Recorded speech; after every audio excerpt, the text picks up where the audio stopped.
We get to eat it now.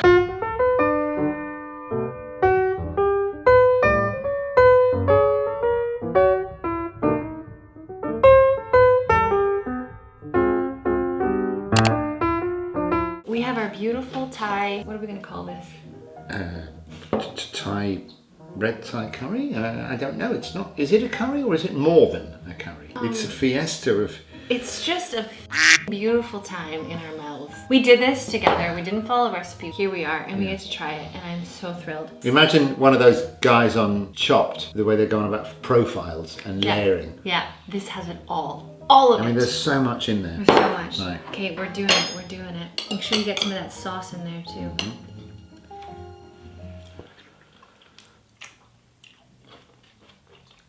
Oh. Oh my god. Yes. Oh, those lime leaves. The lime leaves, right? And the lemongrass. It's still holding its own. Perfectly cooked zucchini. And there's a bite. You're getting a bite in the back of the throat? Absolutely. I don't know what it's from, but I like it. I like to take the lime leaves and just kind of suck on them a little. You know what we didn't put in here that I forgot is salt. It's the only thing we're missing. It is. It's funny, isn't it, that even though this is the most incredible melange of flavours, a tiny bit of salt will enhance it. It's Absolutely. strange. How is that possible? It was somebody like licking the floor in Bolivia, and they were like, "We got to put some of this in the food." I think they saw horses licking, and they were like, "What on earth?" Because horses and goats, they love licking salt off the road. So maybe they took it from animals.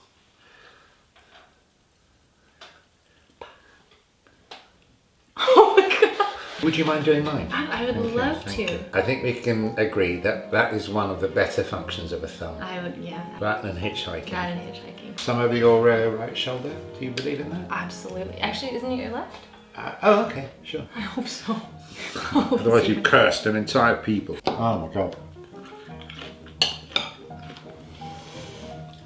Yes, yes, yes, yes, yes, yes, yes, yes, yes, yes. God, this is good. Wait, and we did this all by ourselves. Yeah. Like we're master chefs. Do you have a favorite part?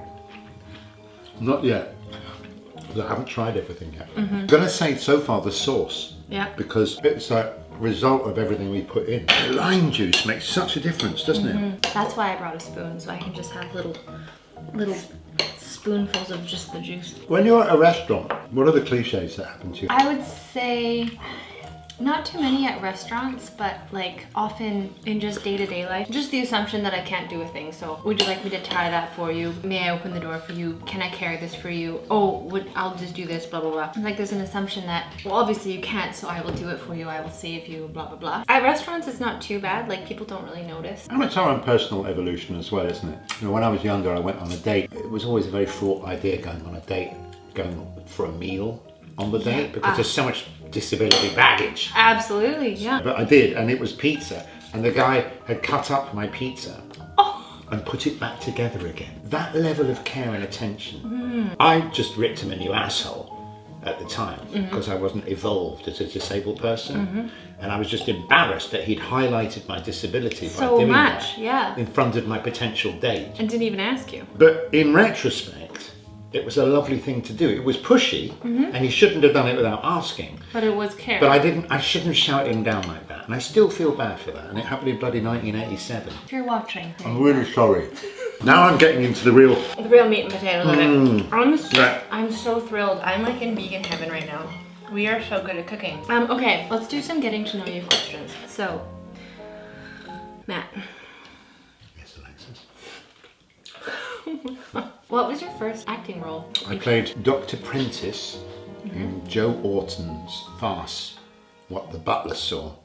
He was a late 60s gay playwright who wrote farces that were, I suppose, a modernisation of a Noel Coward type format. Lots of bitchy, witty dialogue. What do you say to a woman that shaves twice a day? I don't know, some people are hairy. On her chin? All that, you know, quite misogynistic, some of it. In that very old-fashioned clipped British way, but I was lucky in that I did it with Grey Eye Theatre Company, GRAEAE, and a disabled theatre company with whom I got my equity card. So the very first play I did had a sign language interpreter, the bellboy had spina bifida, Dr. Radz is blind, I was Dr. Prentice. you know, when we went out on tour. So I was very lucky that I've always been with, as soon as I started acting, I started working with disabled people all the time. That's so lovely. Yeah, and I was really lucky like that. What's something that people may not know about you? Your deepest, darkest secret. Gosh, I'm so open about everything. You are, so it's got to be something real mundane that we may not know about you. I really like some of Suzanne Vega, some of Roberta Flack, and Simon and Garfunkel. Oh, good. I'm so glad. I still know all the lyrics to Marlena on the Wall. What can I tell you? I shouldn't, right? But I do. I cry a lot at movies. I like to cry.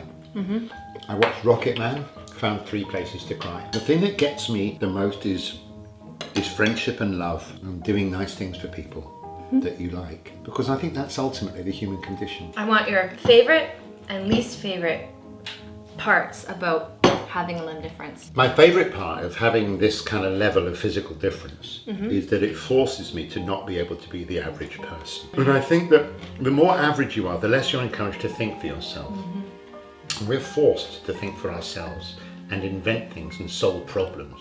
We're remarkably good problem solvers. Yes! We have to be. Absolutely. Disabled people plan really well. Really well. Because they have to. Yeah. Right? Yeah. And so I think that that's actually my favourite part. The fact that it's made me think for myself and be outside of the automaton of society. Yeah. My least favourite thing is the thumbs. I don't care that my arms are shorter, but a thumb would be an upgrade because I look at you with your thumb, picking up your stuff with one hand, and just being able to grip. Yeah. It's a grip thing. Yeah. I wish I had a stronger grip. Most of the time, it's not needed, and the only time I need that strong grip is when I'm comparing myself to non-disabled people.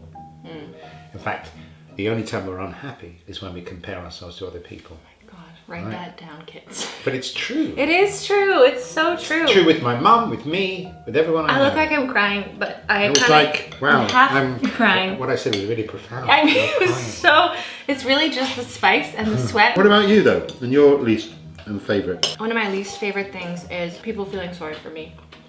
Absolutely hate it. There's just something so patronizing and awkward because then I have to go out of my way to make them feel okay about me.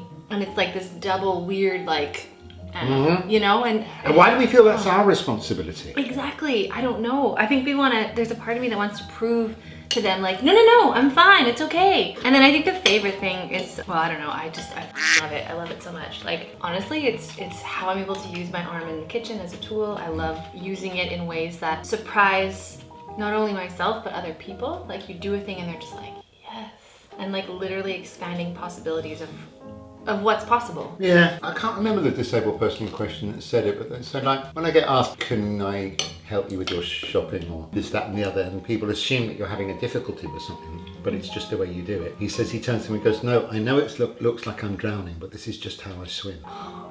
That's brilliant. That's a good one. A bit mawkish to use all the time, I think, but it bangs home, doesn't it? It really, really does. Yeah. It's not wrong to want to help somebody, but it's wrong to assume that they need the help. So how do you critique that without criticising their innate desire to help? It's when people are given the, oh, I'm fine, thank you, no thank you. And then when they say, okay, great, and they walk away, versus they say, oh, no, I insist, and they push it upon you. They don't hear that no thank you.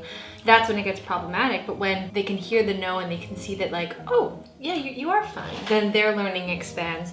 But I think it's the ones that just insist on being your savior. I'm going to do the naughty thing. Pretend it's miso so it's not rude. Oh, yeah, good call. Oh my God, that was like... Oh, that's like a shot of pure heaven. When I was young, I used to think that there would be a disabled person accepting an Oscar. I used to fantasize it would be me, but whatever. I used to think that would actually happen. And now I'm in my late 50s, I realise we've got probably another 5 years to go. It's starting. Yeah. Progress and emancipation and freedom and equal society. You must always fight for it in your own way. Absolutely. But I think I would say to the younger activists out there, it's a lifetime job. It never finishes. And the journey and the job is what you have to find the pleasure in. because you won't necessarily get the results you're hoping for straight away. It's been Incredible. so lovely doing Thank this. you. I've been wanting to do this for so long, Me and I'm too. so pleased that you've travelled to me Yeah. to do this. Yeah. Well, you in the long run, you traveled way further because you were coming from either England came or from New New York to New York Vancouver. to Vancouver, and I just came from Edmonton, so it's pretty quick and flights are cheap. So Anytime we can repeat this, Yes. I would love to. Yes. Or maybe, if you expand your format and one day you're like, okay, on Team A we've got on Team B, Yeah. if you ever like competitive stumpage, yes. so to speak, Yes. that would be quite fun. Absolutely. How do you feel about Gordon Ramsay? You know what? He's such a softie on the inside. I really admire him. I do, but I don't like his stance on vegetarians. I think it's changing. It is? I watched a recent interview with him, and it is really changing.